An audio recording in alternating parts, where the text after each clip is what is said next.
예, 이제 시간이 되었으므로 우리 다 같이 조용한 기도하심으로 우리 주일 예배를 하나님 앞에 드리도록 하겠습니다. 우리 다 같이 기도합니다. 온 땅이여 여호와께 즐거운 찬송을 부를지어다. 기쁨으로 여호와를 섬기며 노래하면서 그의 앞에 나아갈지어다. 여호와가 우리 하나님이신 줄 너희는 알지어다. 그는 우리를 지으시니요 우리는 그의 것이니 그의 백성이요 그의 기르시는 양이로다. 아멘. 사랑과 은혜가 많으신 하나님, 참으로 감사를 드립니다. 오늘도 이 거룩한 주일을 예비하시사 저희 각 사람을 불러주시고 이곳에서 하나님의 이름을 부르짖고 하나님을 찬송하며 주의 은혜를 구하게 하심을 감사드립니다. 하나님, 오늘도 주께서 정한 이 시간에 주께서 저희를 부르셨사오니 주의 예비하신 그 모든 은혜로 우리에게 허락하여 주시고 하나님, 우리가 드리는 이 예배 가운데 홀로 영광을 받아 주시옵소서. 감사드립니다. 주 예수님의 이름으로 기도했습니다. 아멘. 우리 다 같이 일어나셔서 사도신경으로 주님 앞에 신앙 고백 드리도록 하겠습니다.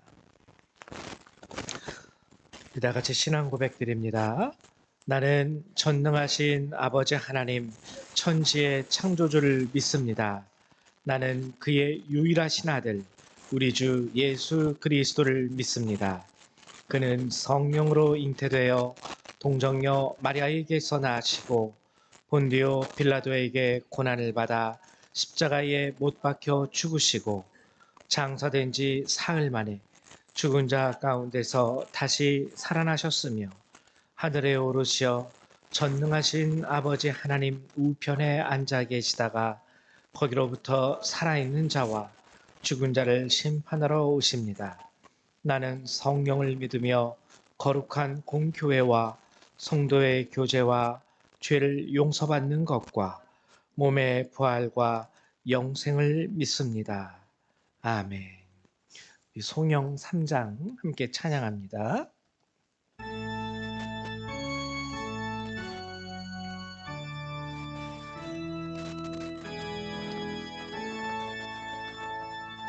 성부 성자와 성령 찬송과 영광 돌려오네세 태초로 지금까지 또 영원 무궁토록 성삼 위께 영광 영광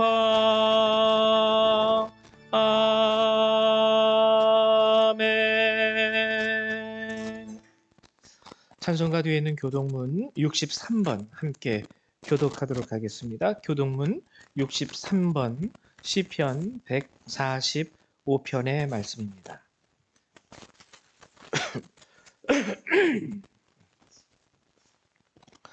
예, 다 찾으신 줄로 알고 같이 교독하도록 하죠. 왕이신 나의 하나님이여, 내가 주를 높이고 영원히 주의 이름을 송축하리이다.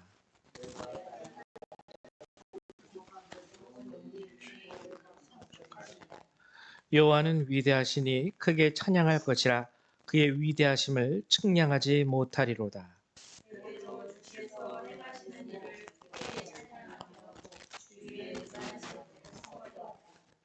주의 존귀하고 영광스러운 위엄과 주의 기이한 일들을 나는 작은 소리로 읊조리리이다.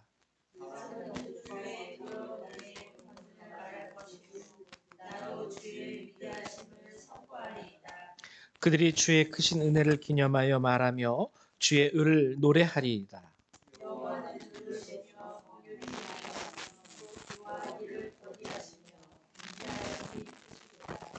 여호와께서는 모든 것을 선대하시며 그 지으신 모든 것에 긍휼을 베푸시는도다.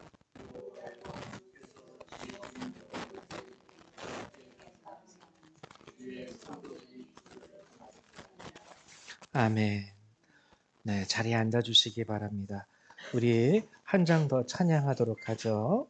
우리 찬송가 79장 함께 찬양하도록 하겠습니다. 찬송가 79장입니다.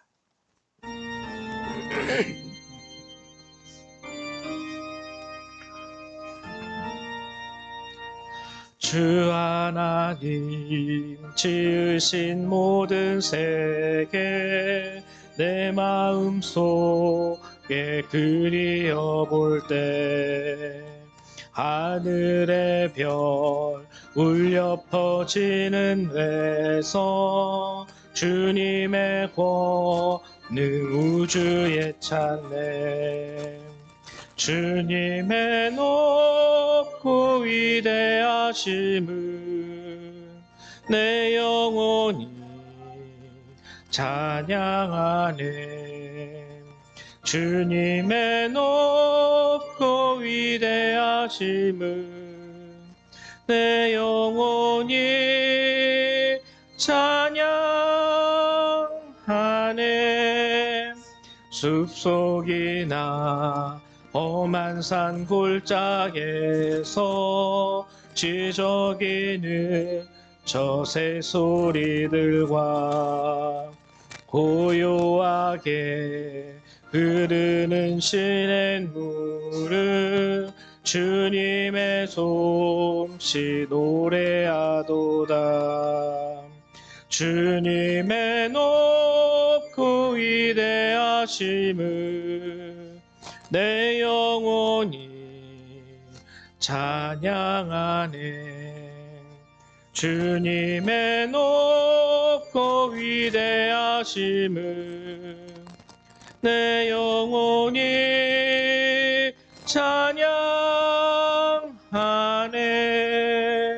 주 하나님 독생자 아낌없이 우리를 위해 보내주셨네 십자가에 피 흘려 죽으신 주 내 모든 죄를 대속하셨네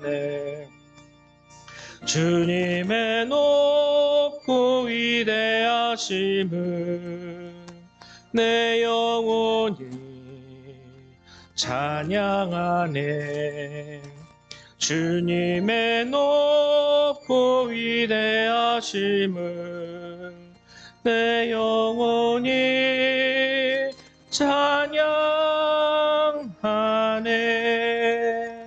내 주 예수 세상에 다시 올 때 저 천국으로 날 인도하리 나 겸손히 엎드려 경배하며 영원히 주를 찬양하리라 주님의 높고 위대하심을 내 영혼이 찬양하네 주님의 높고 위대하심을 내 영혼이 찬양하네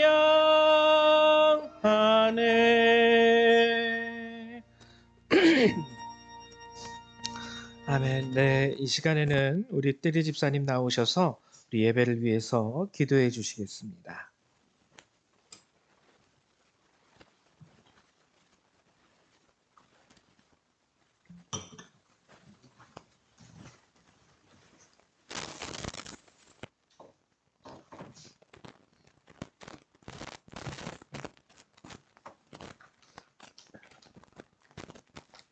기도합니다.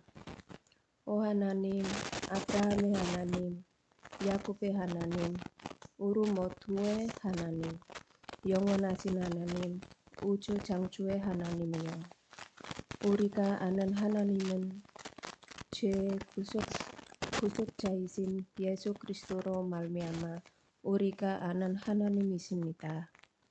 우리가 아는 하나님은 인간의 죄를 구속하신 예수 그리스도를 통해서입니다. 지금부터 영원까지 당신의 이름을 찬미 받으소서. 참추우신 하나님, 우리의 마음과 생각이 불확실할 때 우리는 아버지께 나아가 우리의 한계와 결점을 고백하기를 원합니다. 인간은 하나님의 명령과 권고를 따르지 않은 죄로 가득 차 있습니다.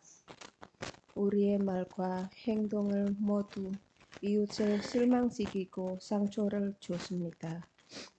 우리는 항상 더러운 말, 거짓말을 하고 우리 마음과 생각이 거짓되고 탐욕과 거짓을 우리 마음에 스며들어 이기심을 항상 우리의 삶을 뒤덮고 있다고 말씀하신 것을 우리는 인정합니다.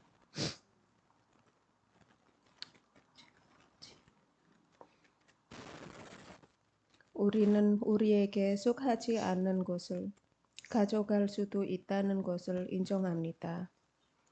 어쩌면 우리는 자신을 높일 수도 있다는 것을 인정합니다. 우리는 가장 겸손한 사람처럼 서로에게 부드러운 말을 뽐낼 수 있음을 고백합니다.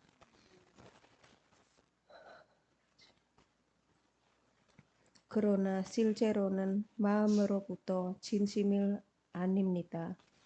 어쩌면 우리는 단지 칭찬과 아첨을 얻기 위해 종종 자신을 과시하는 것일 수도 있습니다. 어쩌면 우리는 다른 사람들에 비해 자신이 가장 완벽하다고 느껴서 오만하게 느껴질 수도 있다는 것을 인정합니다. 실제로는 성경적 원칙이나 예수님의 모법을 보합하지 않더라도 교육, 일지식 면에서 다른 사람보다 우월하다고 느껴서 교만해질 수도 있습니다. 우리는 위선적이고 비열한 인간입니다. 우리의 입은 종종 남의 말을 내뱉고 우리의 혀는 불과 같아서 거짓말과 말로 다른 사람을 태우고 죽일 수 있습니다.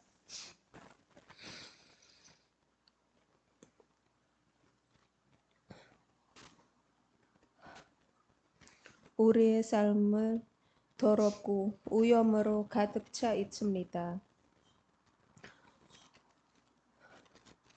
어쩌면 우리는 헌금과 11조를 통해 하나님의 소유를 둘러드리지 않으므로 하나님의 마음을 2배로 슬프게 하는 경우가 종종 있습니다.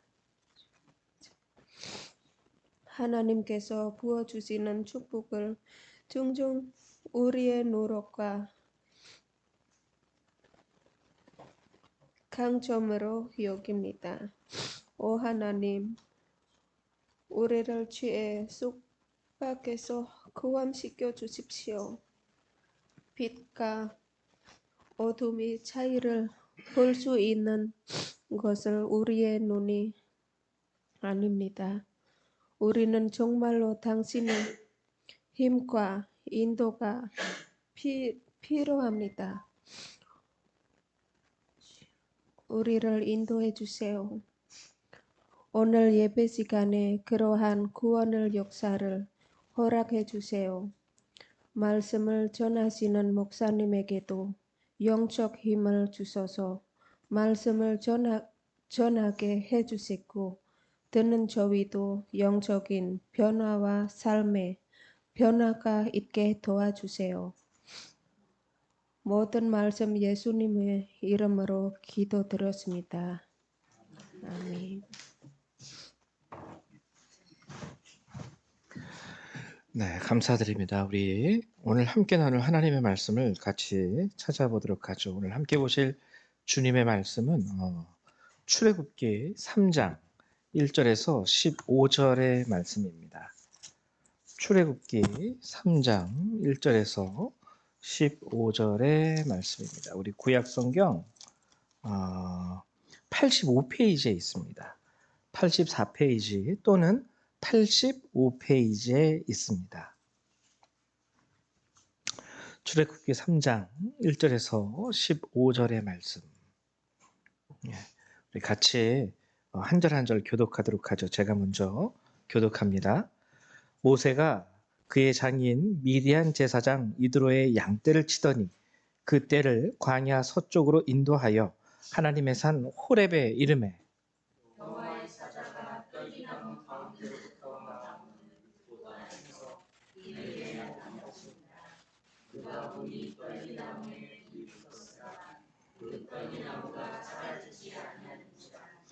이에 모세가 이르되 내가 돌이켜 가서 이 큰 광경을 보리라. 떨기나무가 어찌하여 타지 아니하는고 하니 그때에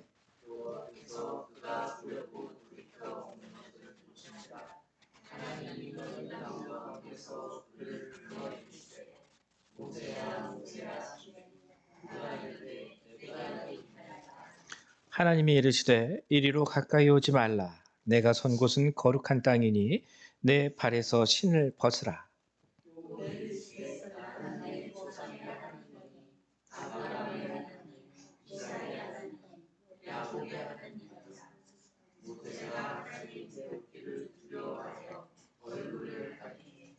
여호와께서 이르시되 내가 애굽에 있는 내 백성의 고통을 분명히 보고 그들이 그들의 감독자로 말미암아 부르짖음을 듣고 그 근심을 알고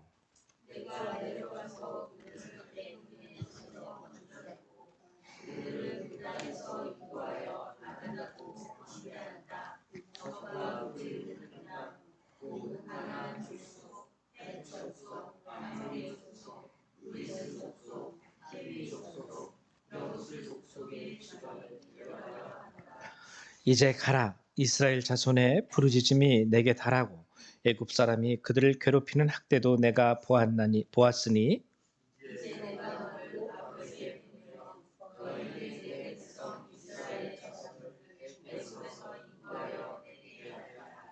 모세가 하나님께 아뢰되 내가 누구에게 바로에게 가며 이스라엘 자손을 애굽에서 인도하여 내리까?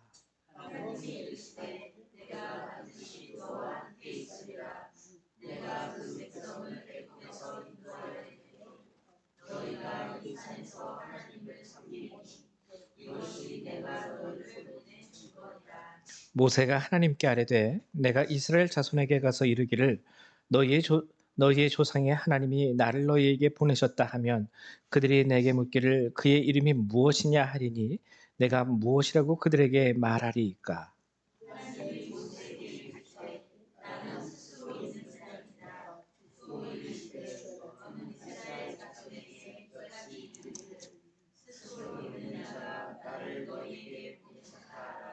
하나님이 또 모세에게 이르시되 너는 이스라엘 자손에게 이같이 이르기를 너희 조상의 하나님 여호와 곧 아브라함의 하나님 이삭의 하나님 야곱의 하나님께서 나를 너희에게 보내셨다 하라. 이는 나의 영원한 이름이요 대대로 기억할 나의 칭호니라. 아멘. 네, 오늘 이제 출애굽기 3장의 말씀을 여러분하고 함께 나누고자 합니다. 오늘 말씀을 나누기 전에 지난 시간에 2주 전이죠. 제가 이제 지난주에는 성지순례를 다녀오는 것으로 인해서 여러분하고 함께 예배를 드리지 못했는데 2주 전에 우리가 함께 나눴던 말씀이 요한복음 13장의 말씀이었어요. 그걸 잠깐 요약을 하고 넘어가도록 하겠습니다. 요한복음 13장에서 우리가 함께 나누었던 것이 세족이었어요. 세족식. 세족의 의미. 세족식을 행하신 예수님은요, 자신의 죽음을 앞두시고 제자들에게 이 세족식을 통해서 하나의 메시지를 전달하신 거예요. 그간 예수님은 제자들에게 말로써 전달했습니다. 이렇게 해라, 저렇게 해라. 말로 가르쳐 주셨는데 세족식은 몸소 실천으로 보여주신 게 바로 세족식이에요. 그만큼 중요하기 때문에 너희도 이렇게 해야 돼. 이건 이렇게 하는 거야. 하고선 말로 전달해 주신 것이 아니라 실제로 그것을 어떻게 하는 것인지 행위로서 가르쳐 주신 것. 이것이 세족식입니다. 세족식은 그렇기 때문에 아주 중요한 의미를 가지고 있다 그랬죠. 그래서 세족식, 세족의 의미가 그럼 무엇일까? 크게 크게 두 가지가 있다고 말씀을 드렸어요. 하나는 발을 닦아주는 세족. 이것은 뭐냐면 가장 불편한 자세입니다. 가장 나의 몸을 숙여야 되고 가장 불편하고 힘든 자세를 가지고 상대의 가장 더럽고 낮은 곳을 씻겨주는 것. 그래서 이 세족을 통해서 예수 그리스도께서 우리에게 가르쳐 주신 것은 무엇이냐면 그리스도인들이 해야 하는 사랑과 섬김의 모습이 어떠한 것임을, 어떻게 해야 하는 것임을 주님은 알려주시는 거예요. 그러니까 쉽게 말하면 우리는 우리가 이제 그리스도인으로서 내가 섬겨야지. 내가 이렇게 하나님의 은혜를 입은 주의 백성으로서 내가 좀 사랑을 베풀어야지. 할 때 우리는 우리 안에서 선을 그을 수가 있어요. 어떤 선이냐면 뭐 요 정도까지만. 이만하면 됐지 뭐. 요렇게. 근데 주님은 그게 아니라는 거죠. 세족을 통해서 가르쳐 주신 거예요. 어떻게까지 해야 되냐면 요 정도만 했다고 해서 스스로 만족할 것이 아니라 상대방이 가장 더럽고 가장 낮은 곳을 네가 가장 불편한 자세로 닦아주는 이 세족과 같이 거기까지 섬길 수 있어야 되고 사랑할 수 있어야 돼. 이것이 세족이 가지는 첫 번째 의미라 그랬습니다. 그리고 세족식을 통해서 예수님이 우리에게 가르쳐 주신 두 번째 의미는 뭐냐면 우리가 그렇게 사랑하고 섬겨야 하는 대상과 방향성이에요.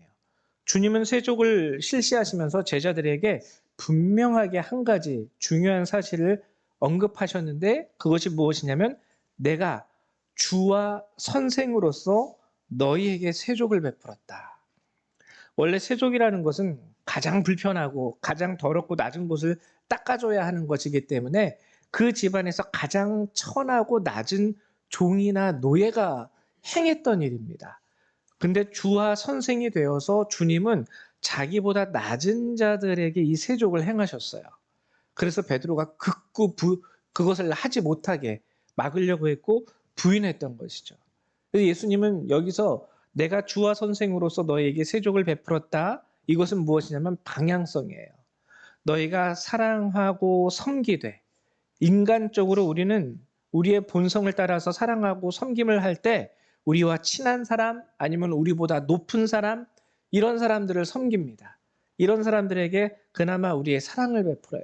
근데 예수님은 아니야. 방향성이 물론 너보다 높은 사람, 너랑 친한 사람, 너랑 가까운 사람도 사랑하고 섬겨야 되겠지만 주님이 세족을 통해서는 너보다도 천하고 너보다도 낮고 너보다 가까이 있지 않고 멀리 있는 그들까지도 사랑하고 섬길 줄 알아야 된다라고 하면서 세족을 통해서 방향성을 우리에게 알려주신 것이죠.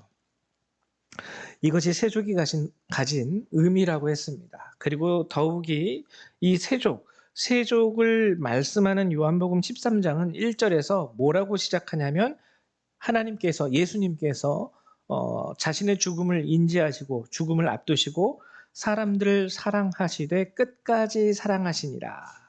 이렇게 시작을 해요. 요한복음 13장 1절은. 이게 바로 세족의 참된 정신이에요. 사랑하되 끝까지 사랑하는 그것으로 섬기고 사랑하고 또 방향성은 아래로. 이것이 세족의 의미라고 했습니다. 주님이 또 하신 말씀이 너희도 행하게 하려 하여 본을 보였노라. 여기서 행하다라는 말은요. 어떠한 상징적인 퍼포먼스를 의미하는 게 아니라고 말씀드렸어요. 여기서 행하다라는 것은 매일매일 일상의 일입니다. 아침에 일어나면 이불 개고 밥 먹고 씻고 학교 갈 준비하고 이렇게 매일 반복되는 것. 그래서 세족이라는 것은요. 그리스도인들이 해야 하는 사랑과 섬김. 그 정신은 기본적으로 사랑하되 끝까지 사랑하는 것. 그리고 그 방향성은 아래로. 그리고 매일 일상에서 반복되는 일처럼. 이것이 지난 시간 우리가 요한복음 13장에서 나누었던 세족의 참된 의미, 세족식을 통해서 우리에게 전해주시는 예수님의 메시지라고 말씀을 드렸어요. 이제 오늘은 출애굽기 3장의 말씀을 여러분들하고 함께 나누려고 하는데, 이미 우리가 본문을 읽었듯이 출애굽기 3장은 하나님께서 모세를 부르시는 이야기가 나옵니다. 대표적인 것으로 떨기나무, 불타는 떨기나무의 모습이 나오게 되죠. 여러분, 떨기나무가 어떤 나무인지 잘 모르시죠? 그래서 제가 사진을 준비했습니다. 이게 떨기나무예요. 보실 때 어떻게 보이십니까? 좀 이렇게 예뻐 보이십니까? 예뻐 보이지 않아요. 전혀 예뻐 보이지 않아요. 좀 실용적으로 보이십니까? 절대로 실용적이지 않습니다. 이거 가지고 뭐 나무를 가지고 뭐 할 수 있는 게 없어요. 뭐 굳이 할 수 있는 것을 우리가 찾게 된다면 아마 불쏘시개 같은 거, 우리가 이렇게 불을 붙일 때 불은 잘 붙게 생겼죠. 이게 메마르고 건조하고 작고 무슨 덤불처럼 이렇게 생긴 떨기나무. 이 떨기나무가 불타는 모습. 근데 사라지지 않아요. 사그러지지 않아요. 불은 붙었는데 재가 되지 않는다라는 것이죠. 나무에 불이 붙었는데 나무가 재로 되지 않네. 그대로 있네. 이 희한한 현상을 보고 모세가 그것을 내가 한번 구경해야지 하고 구경하러 갔다가, 왜 나무가 불이 붙었는데 타지 않는지 구경하러 갔다가 하나님을 거기서 만나게 되는 이야기. 그게 오늘 우리 출애굽기 3장의 이야기입니다. 성경에서요, 모세가 하나님을 알게 되는 계기는요, 크게 두 번 있었어요. 우리 보통 신앙생활을 하면은 신앙생활을 하시는 분들끼리 종종 이런 얘기를 하고는 합니다. 주님을 언제 인격적으로 만나게 되셨습니까? 주님을 언제 인격적으로 만나게 되셨냐는 이야기. 이게 이제 오늘 여러분들하고 함께 나눌 말씀의 주제예요. 모세도요, 하나님에 대해서 알 수 있게 된 계기가 성경에 두 번 나옵니다. 한 번은 언제 나오냐면 출애굽기 2장에 나오는데요. 2장 1절에서 10절 제가 한번 읽어드릴게요. 레위 가족 중 한 사람이 가서 레위 여자에게 장가들어 그 여자가 임신하여 아들을 낳으니 그가 잘생긴 것을 보고 석 달 동안 그를 숨겼으나, 이렇게 쭉쭉쭉쭉쭉 나가게 되다가 3절부터 더 숨길 수 없게 되매 그를 위하여 갈대 상자를 가져다가 역청과 나무진을 칠하고 아기를 거기 담아 나일 강가 갈대 사이에 두고 그의 누이가 어떻게 되었는지를 알려고 멀리 섰더니 바로의 딸이 목욕하러 나일강으로 내려오고 시녀들은 나일 강가를 거닐 때 그가 갈대 사이에 상자를 보고 시녀를 보내어 가져다가, 그렇게 해서 바로의 딸의 양자가 되죠. 근데 여기서 어떻게 하냐 하면 9절에 바로의 딸이 그에게 이르되 이 아이를 데려다가 나를 위하여 젖을 먹이라. 내가 그 싹을 주리라. 여인이 아기를 데려다가 젖을 먹이더니 그 아이가 자라매 바로의 딸에게로 데려가니 그가 그의 아들이 되니라. 그가 그의 이름을 모세라 하여 이르되 이는 내가 그를 물에서 건져내었음이라 하였더라. 무슨 얘기냐면, 너무 이스라엘 사람들이 강성해지고 자손이 번창하게 되니까 바로가 명령을 합니다. 딸이면 살리고, 그러니까 여자아이면 살리고 남자아이면 다 죽여라. 근데 이 레위 사람들의 부부 가운데에서 남자아이가, 사내아이가 태어난 거예요. 엄마 눈에 아이가 잘생겨 보였겠죠. 귀여워 보였겠죠. 죽을 수밖에 없는 운명을 가지고 태어난 남자아이를 엄마는 살리고 싶었을 겁니다. 그래서 이 아이를 갈대 상자에 잘 두고선 그 나일강가의 갈대숲 사이에 잘 둬요. 그리고 그때 바로의 딸이 목욕하러 바로 그곳으로 옵니다. 갈대상자 속에서 우는 아이의 모습을 발견하고선, 야, 이 아이는 분명 히브리인의 아이일 것이다. 그리고 그때 모세의 누나죠. 모세의 누나가, 엄마가 이렇게 자기 동생 모세를 두고 엄마는 갔지만 이 모세의 누나는 그걸 몰래 지켜보고 있었어요. 내 동생이 어떻게 될까? 이 아기가 어떻게 될까? 근데 바로의 딸 공주가 그 아이를 데려옵니다. 측은히 여깁니다. 그때 이 아이가 나가서 얘기를 하죠. 제가 이 아이를 위하여 그러니까 이 아이를 키울 수 있는 그런 유머를 구해다 드릴까요? 바로의 딸이 오케이 하죠. 그래, 좀 구해줄 수 있겠니? 바로 엄마한테 갑니다. 엄마가 버릴 수밖에 없었던 이 모세, 내 동생, 바로의 딸이 건졌는데 유머를 데리고 오래요. 엄마가 모른 척하고, 엄마 아닌 척하고 유머가 되면 될 것 같아요. 뭐 이렇게 얘기를 했겠죠. 그래서 엄마가 갑니다.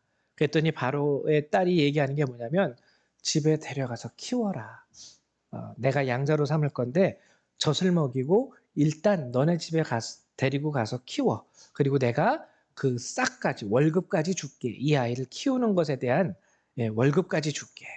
그래서 이 자기 집에서 자기 부모 밑에서 자기 형제들과 자라면서 또 바로의 딸로부터 돈까지 받으면서 모세는 자라게 돼요.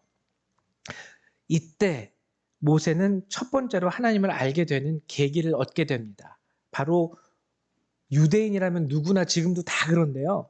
아이가 태어나면 아이에게 유대인들의 첫 번째 목적은 무엇이냐면 우리 민족의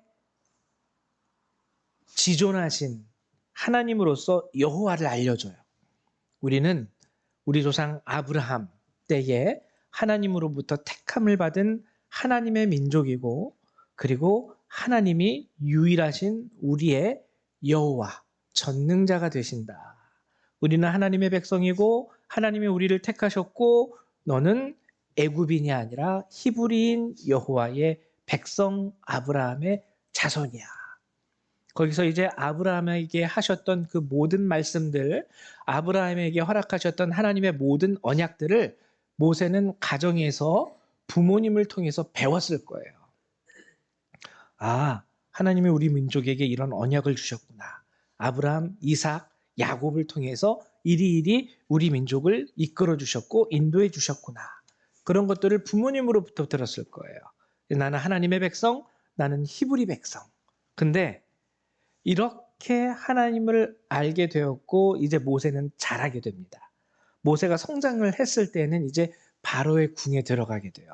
이제 양자지만 왕자의 신분으로서 애굽인들과 같이 교육을 받고 왕자로서 대우를 받고 자라나게 되죠. 그렇기 때문에 이 모세는요 항상 마음속에 나는 히브리 사람이야. 나는 하나님의 백성이야. 그게 있었어요. 그게 있었어요. 어려서부터 말씀을 듣고 배우고 자란 것이 있었기 때문에 하나님의 백성으로서 자기 자신에 대한 정체성이 있었던 겁니다. 정체성.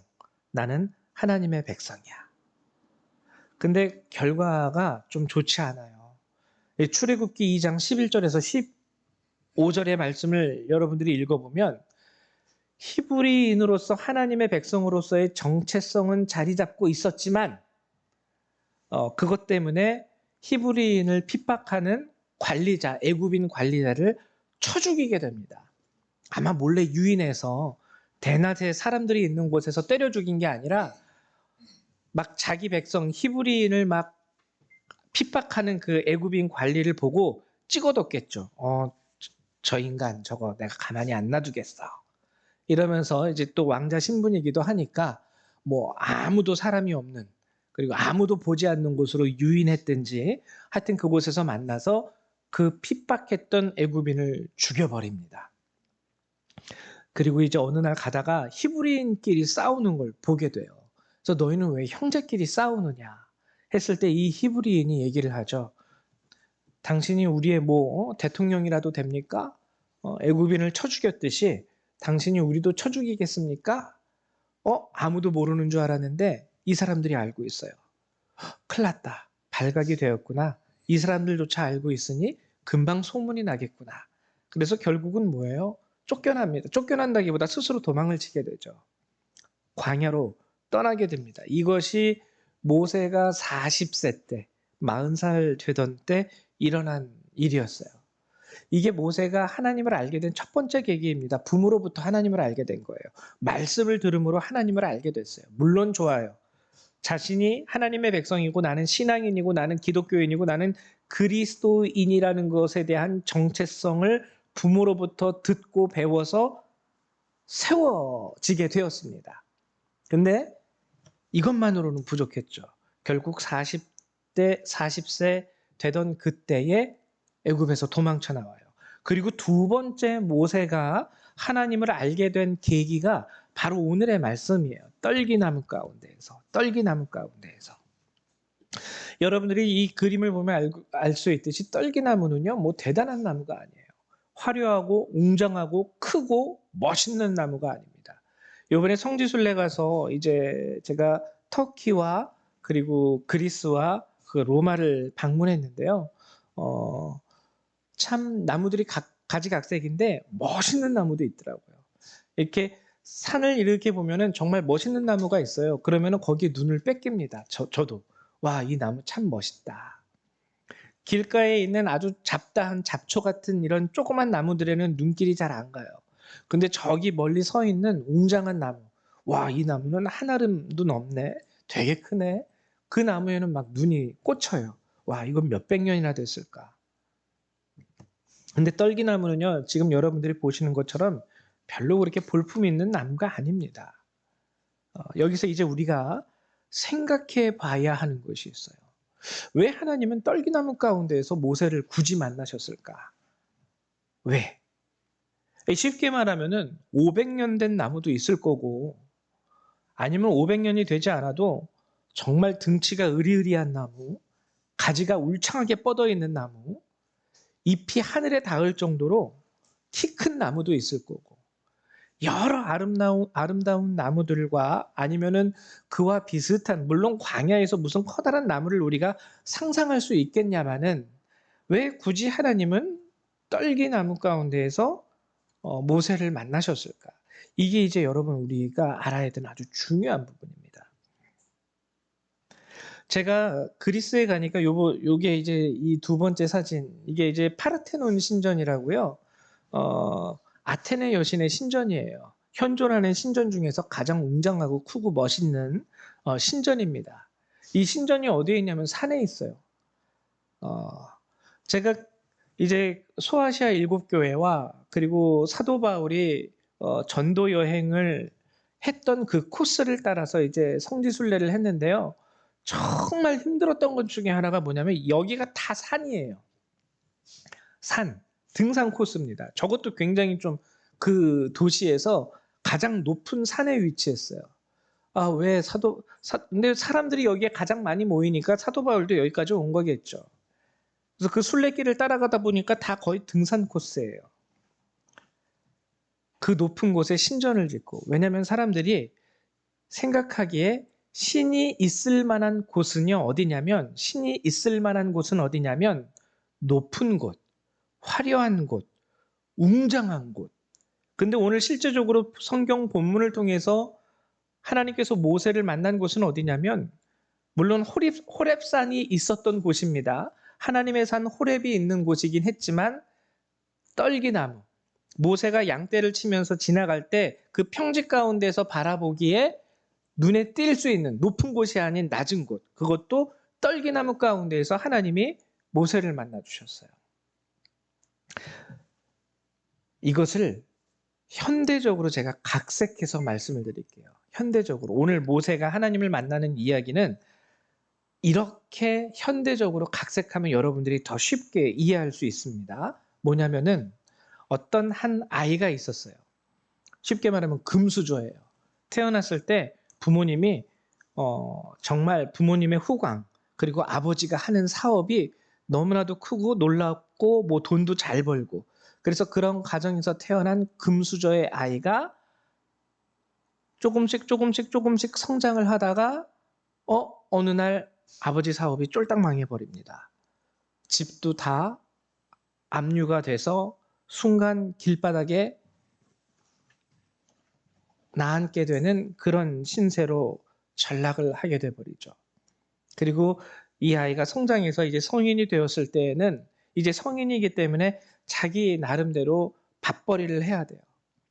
그래가지고 기껏 어렸을 때는 참 금수저로 자랐는데 커서는 어느 건물의 화장실 청소부로 취업을 하게 됩니다.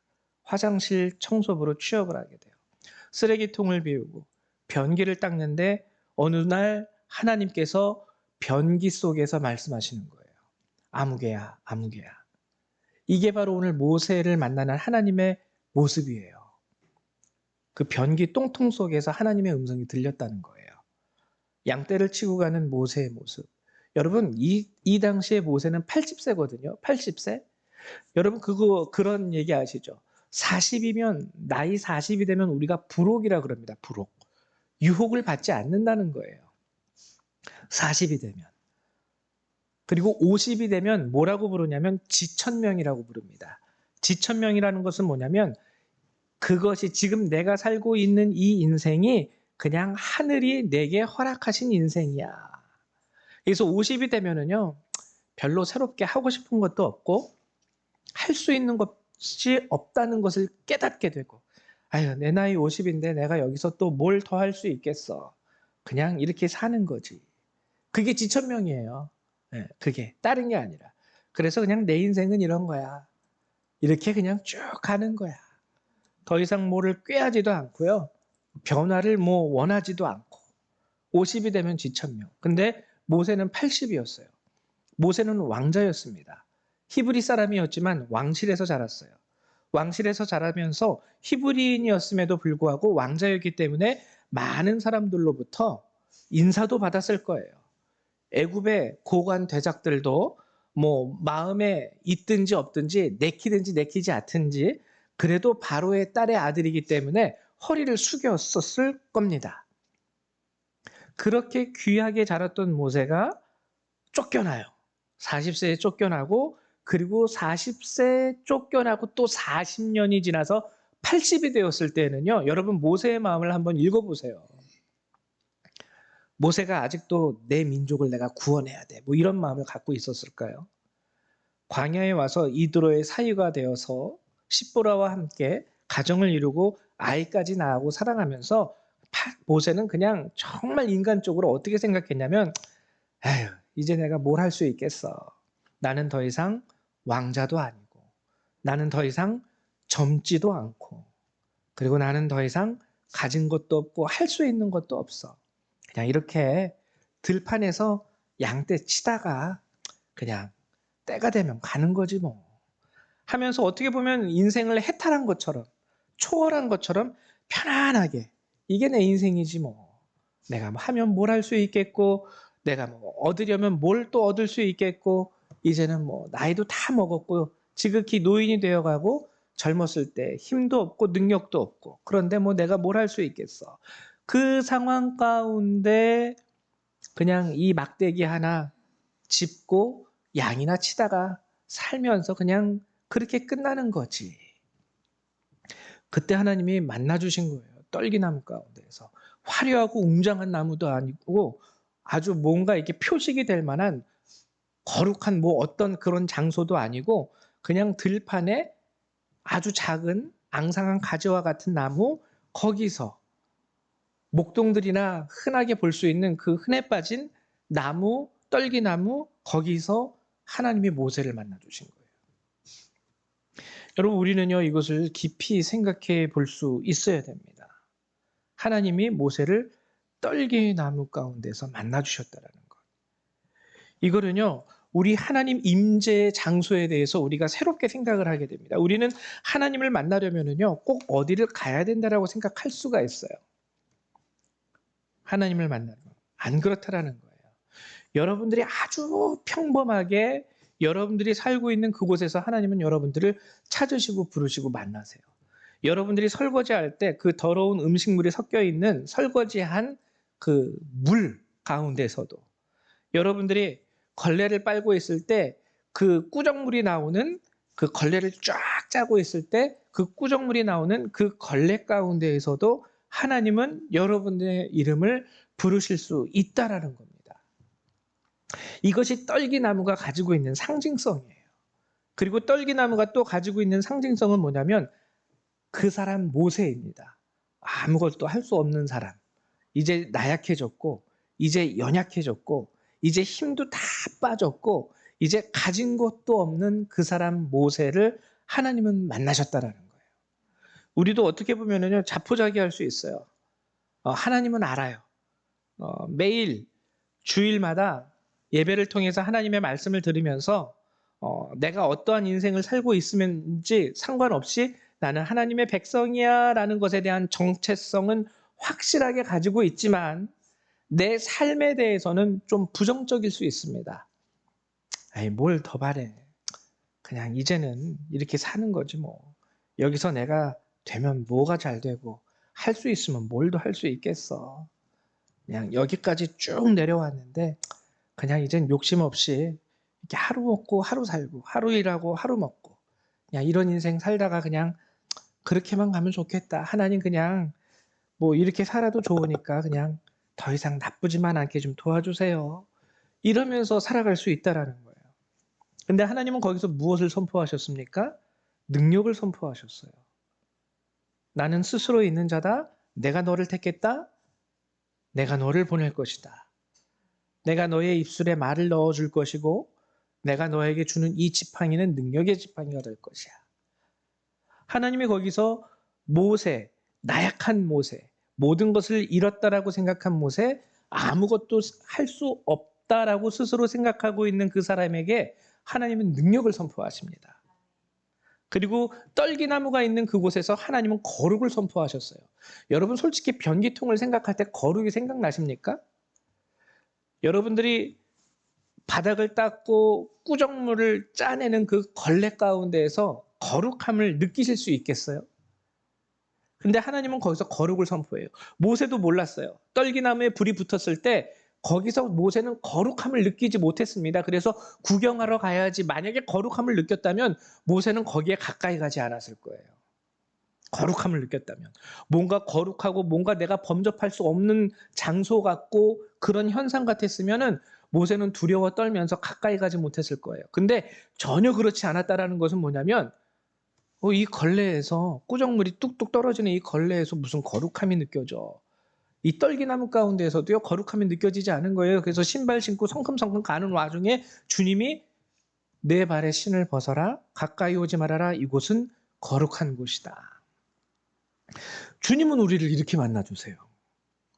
여러분들이 있는 그곳, 여러분들이 빨래하고 있을 때, 여러분들이 그릇에 묻은 밥풀떼기를 떼어내면서 설거지하고 있을 때, 여기저기 오물이 묻어있는 화장실 변기를 청소하고 쓰레기통을 비우고 있을 때 하나님은 거기서 거룩을 선포하시면서 여러분들의 이름을 부르시고 또 아무것도 할 수 없다라고 스스로 자신의 인생을 그냥 해탈한 듯이 생각하면서 그냥 이렇게 살다 가는 거지라고 생각하실 때 하나님은 거기서 여러분에게 능력을 선포하시는 겁니다.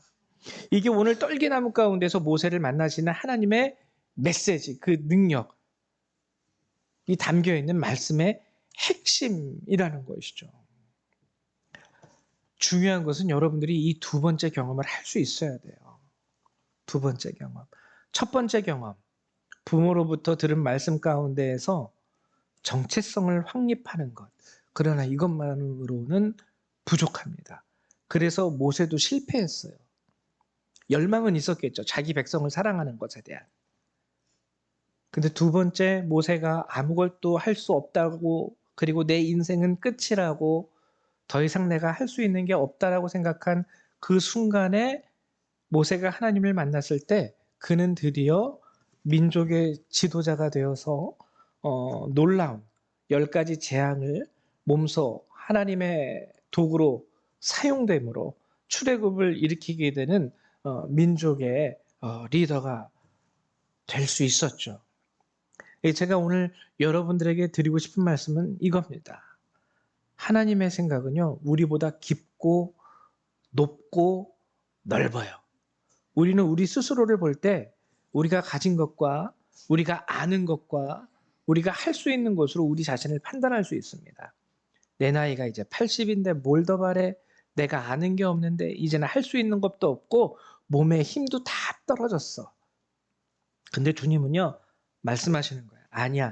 내 생각은 너보다 깊고 넓고 높고 나는 지금도 너를 능력의 사람으로 세울 수 있고 네가 하고 있는 그곳에서 거룩을 선포할 수 있는 사람이 바로 나야. 여러분들이 이 하나님을 만나기를 간절히 바랍니다. 간절히 바라요. 높은 곳으로 가실 필요 없어요. 그리스의 파르테논 신전처럼 가장 높은 곳에 가장 화려하고 웅장한 신전을 건축할 필요도 없습니다. 그냥 여러분들 집에서 설거지 하실 때, 그냥 주부들 집에서 화장실 청소하고 있을 때, 그곳에서 하나님의 이름을 부르기만 하면 되는 거예요.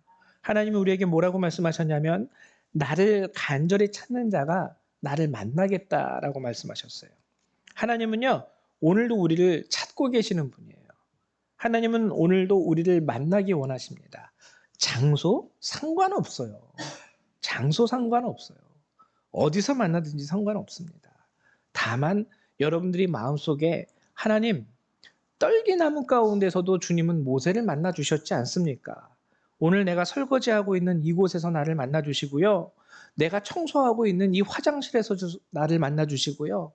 내가 걸레 빨고 있는 이곳에서 나를 좀 만나 주십시오. 그럼 하나님은 거기서 여러분을 만나시고 네가 서 있는 그곳은 내가 임재한 곳, 거룩한 곳이 될 것이고 아무것도 할 수 없다고 느끼는 너는 나로 인하여 능력의 사람이 될 수 있을 것이다. 하나님은 이것을 선포하시는 거예요. 간절히 바라는 것은 저도 여러분도 이러한 하나님의 선포 가운데에서 여러분의 선 곳이 더러운 곳이 아니라 능력의 땅, 그리고 여러분들 스스로가 나약한 자가 아니라 능력의 사람이 되시기를 주님의 이름으로 간절히 축원드립니다. 우리 이 시간 함께 나눈 말씀 가지고 기도하는 시간 갖도록 하죠. 오늘 이 말씀을 통해서 여러분 간절히 주님을 찾고 주님께 가까이 나아갈 수 있는 저와 여러분 되시기를 축원드립니다. 기도합니다. 사랑과 은혜가 많으신 주님, 감사를 드립니다. 오늘도 이 말씀을 통해서 하나님께서 우리를 만나기 원하시고 하나님께서 우리를 세우시기 원하시고 우리가 있는 그곳을 거룩한 장소로 선포하시며 나약한 저희를 능력의 사람으로 선포하실 줄을 믿습니다. 하나님, 우리 성도들을 도와주시고 위로하여 주시옵소서. 저들에게 은혜와 능력을 더하여 주시옵소서. 하나님, 자신의 힘과 자신의 능력으로 할 수 있는 것이 없고 하나님, 저들이 있는 곳이 이 땅 가운데서 가장 낮고 천한 곳이라 할지라도 하나님께서는 그곳에서 거룩을 선포하시고 하나님께서는 그곳에서 저들에게 능력을 허락하시는 줄 믿습니다. 다만 우리 성도님들이 주님을 찾을 수 있도록 도와주시옵소서. 간절히 나를 찾는 자가 나를 만나겠다 말씀하셨사오니 내가 있는 그곳이 어느 곳이든지 그곳에서 주님을 찾게 하여 주시고 그곳에서 하나님의 이름을 부르짖게 하여 주시고 하나님의 능력을 구할 수 있도록 도와주시옵소서. 지친 저들의 영혼과 삶과 하나님 저들의 마음속에 새 힘과 은혜와 능력을 더하여 주시사 아무것도 할 수 없었던 80 먹은 노인 모세를 통하여 이스라엘을 이끌어내셨듯이 하나님, 아무것도 할 수 없는 것처럼 보이는 저들의 인생 가운데에서 하나님의 능력을 베푸셔서 저들을 위하여 하나님의 뜻과 하나님의 나라와 하나님의 의가 이 땅 가운데 이루어지는 놀라운 역사들이 일어날 수 있도록 도와주시고 축복하여 주시옵소서. 하나님, 나약한 저희들을 붙잡아 주시옵소서. 연약한 저희들을 붙잡아 주시옵소서. 하나님을 믿는다고 하지만 하나님 믿음 안에서 하나님 우리의 모든 비전을 상실해가는 우리들을 용서하여 주시옵소서. 하나님, 이제 다시 새로운 믿음으로 말미암아 하나님의 앞에서 희망을 얻고 능력을 얻고 하나님의 하실 그 모든 일들을 기대할 수 있는 우리 성도님들이 될 수 있도록 축복하여 주시옵소서. 감사합니다. 주 예수님의 이름으로 기도했습니다. 아멘. 예, 우리 이 시간엔 찬송 310장 함께 찬양하시면서 준비하신 예물 하나님 앞에 드리도록 하겠습니다. 찬송가 310장입니다.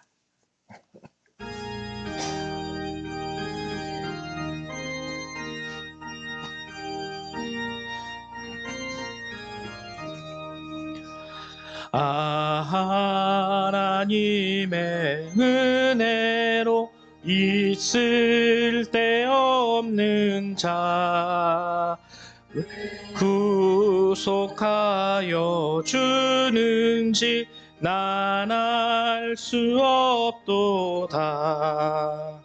내가 믿고 또 의지함은 내 모든 형편 아시는 주님 늘 보호해 주실 것을 나는 확실히 하네.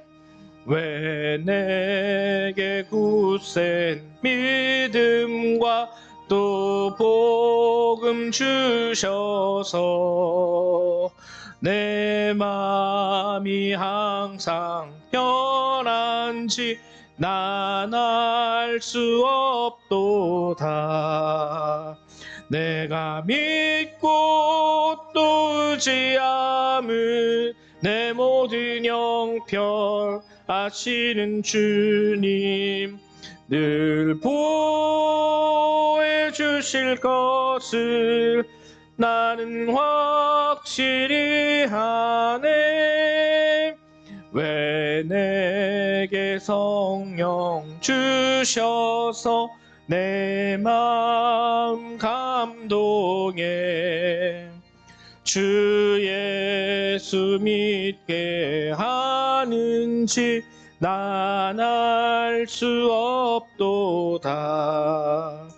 내가 믿고 또 의지함은 내 모든 형편 아시는 주님 늘 보호해 주실 것을 나는 확실히 하네. 주 언제 강림하실지 복밤의 홍낮에 또 주님 만날 그곳도 난 알 수 없도다. 내가 믿고 또 의지함은 내 모든 형편 아신 주님 늘 보호해 주실 것을 나는 확실히 하네. 아멘. 우리 들으신 예물을 위해서 기도합니다. 사랑과 은혜가 많으신 하나님 참 감사드립니다. 오늘 이 시간 이 귀한 말씀을 통해서 우리에게 새 힘과 은혜와 능력을 베풀어 주신 주님, 하나님 이 말씀이 능력이 되어지고 하나님 현실이 되어지게 하여 주옵소서. 하나님을 간절히 찾는 자가 주님을 만난다 말씀하셨사오니 우리 성도들이 주님을 찾게 하시고 또한 주님을 만날 때에 하나님의 능력이 하나님의 은혜가 하나님 저들에게 임할 수 있도록 도와주시고 저들이 선 그곳이 하나님이 선포하시는 거룩한 장소가 될 수 있도록 축복하여 주옵소서. 오늘도 우리 성도님들이 감사한 마음으로 하나님 이 예물을 구별하여 주님 앞에 내어드립니다. 하나님 이 예물을 받아주시고 또 드리는 손길 가운데 은혜와 능력을 더하시사 하나님 저들을 축복하여 주시옵소서. 감사합니다. 주 예수님의 이름으로 기도했습니다. 아멘. 교회 소식을 알려드리겠습니다. 특별하게 다른 일은 없고요. 2주간 여러분들이 기도해 주셔가지고 아픈 곳 없이 잘 다녀왔습니다. 그래서 터키와 그리스와 로마를 다녀왔는데 굉장히 저는 솔직히 말해서 일정이 너무 좀 바빴어요. 나름대로 은혜가 있기도 했는데 좀 많이 지치더라고요. 막 새벽같이 일어나서 5시 반에 일어나서 나가고 저녁에 들어오면은 8시가 되고 막 이러니까 좀 몸은 많이 지치고 지금도 금요일 날 왔는데 금요일 날 와서 토요일은 기절해서 잤습니다. 근데 토요일에 저녁에 기절해서 자고 아침에 일어나니까 자연스럽게 또 깨가지고 시차적이 자연스럽게 됐나 보다 했는데 어제는 잠이 너무 안 와가지고 새벽 3시가 넘도록 막 혼자 자려고 낑낑거리다가 시계를 보니까 기억이 나는 게 3시가 넘었어요. 큰일 났다, 이거 내일 주일인데 어떡하지 하는 와중에 어느 순간 잠들었는데 아침에 정말 못 일어나겠더라고요. 지금도 살짝 어지러워요. 막 졸음이 막 몰려오면서 살짝 어지러운데 어쨌거나 잘 다녀왔고요. 그리고 여러분들하고 함께 나누려고 제가 간식을 사왔습니다. 그래서 예배를 마치고 여러분 함께 저기 그 젤리예요. 그 유럽에 있는 젤리들인데 맛이 참 독특하더라고요. 그래서 그 젤리를 사왔으니까 같이 여러분들을 함께 여러분들의 입맛이 어떨지는 모르겠지만 하여튼 독특해서 사왔습니다. 그래서 한번 같이 나누어 주셨으면 좋겠어요. 네, 그리고 또 특별한 건 우리 앨리스 자매님이 11월 8일 날 귀국을 하게 되는데 나이지리아로. 근데 어떻게 될런지는 잘 모르겠네요. 약간 또 다른 사정이 있어서. 예, 그래서 우리 앨리스 자매님 어쨌거나 귀국을 앞두고 있으니까 여러분들이 갈 때까지 귀국할 때까지 그리스도의 사랑으로 함께 예배도 그리고 인사도 나누어 주시기를 부탁드립니다. 예, 그 외 다른 광고 사항은 여러분들이 주보를 참조해 주시기를 부탁드립니다. 우리 다 같이 일어나셔서 찬송 1장 함께 찬양하시고요. 축도로 예배를 마치겠습니다.